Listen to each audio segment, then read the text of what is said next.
Türkan Suna Story'den merhabalar. Benim de yapıp kullandığım ve her kış evimde mutlaka dolabımda yer alan doğal antibiyotik tarifimi sizlerle paylaşmak istedim arkadaşlar.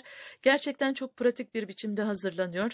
Şöyle küçük bir kavanozun içerisine koyduğumuz zaman 10 gün kadar buzdolabımızda bekletiyoruz ve günün herhangi bir saatinde bu şekilde hazırlayıp bunu tüketebiliriz.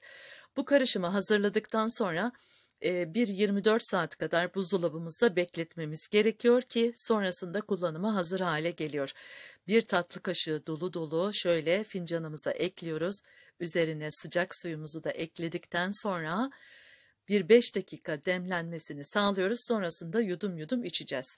Tüm detaylar ve faydalarıyla birlikte sizlere aktarıyor olacağım. Tarifime geçmeden önce kanalıma abone değilseniz abone olmanızı, tarifimi tüm sevdiklerinizle paylaşırken bir de videolarımı beğenmeyi ihmal etmemenizi sizlerden rica ediyorum. Şimdi yapım aşamasında 2 tam limondan yararlanacağız. Öncelikle limonlarımızın kabuklarını güzel ve özenli bir biçimde yıkıyoruz. Çünkü bir tanesinin suyunu sıkacağız ama diğerini kabuklarıyla birlikte bu şekilde halkalayıp dilimleyip kavanozumuza diğer bir iki malzeme daha katıp bu şekilde yerleştiriyor olacağız. Peki bize ne gibi etkileri olacak? Solunum yolu tıkanıklıkları, solunum rahatsızlıkları, yüksek ateş, öksürük, kuru öksürük ya da balgamlı öksürük, boğazdaki gıcıklanma, boğaz tahrişleri bütün bunlara iyi gelecek arkadaşlar. Limonu bu şekilde çaya dilimler gibi oldukça ince dilimler halinde kavanozumuzun dibine bir kat yerleştiriyoruz. Diğerlerini de ara ara kullanacağımız için bu şekilde şimdi hazırlarken diğer faydalarından bahsetmek istiyorum. Limon pH alkalin seviyesini dengede tutuyor. Kronik hastalıklarla savaşmak için vücuttaki alkalin dengesini korumak çok önemli.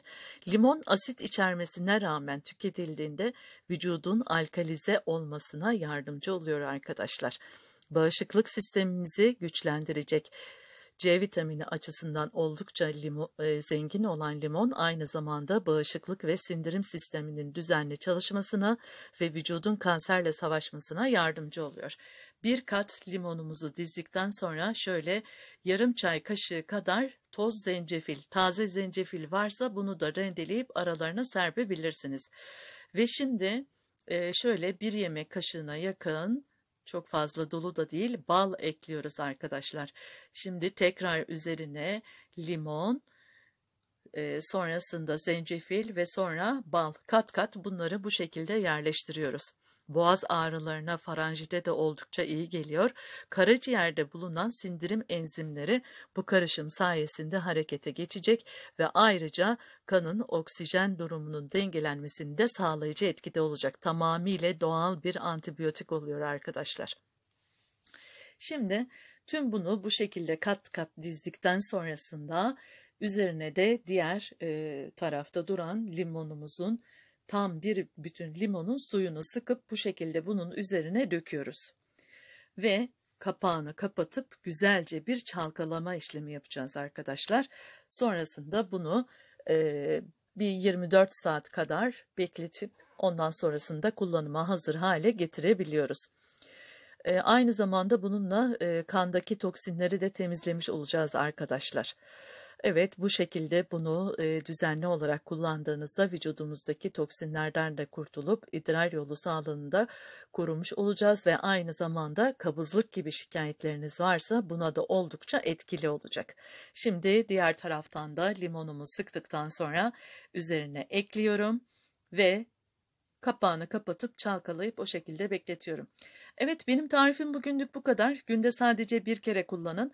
Malzemelerden herhangi birine hassasiyetiniz varsa hamile, emzikli ve kronik rahatsızlıkları olanlar lütfen doktorlarına danışmadan kullanmasınlar.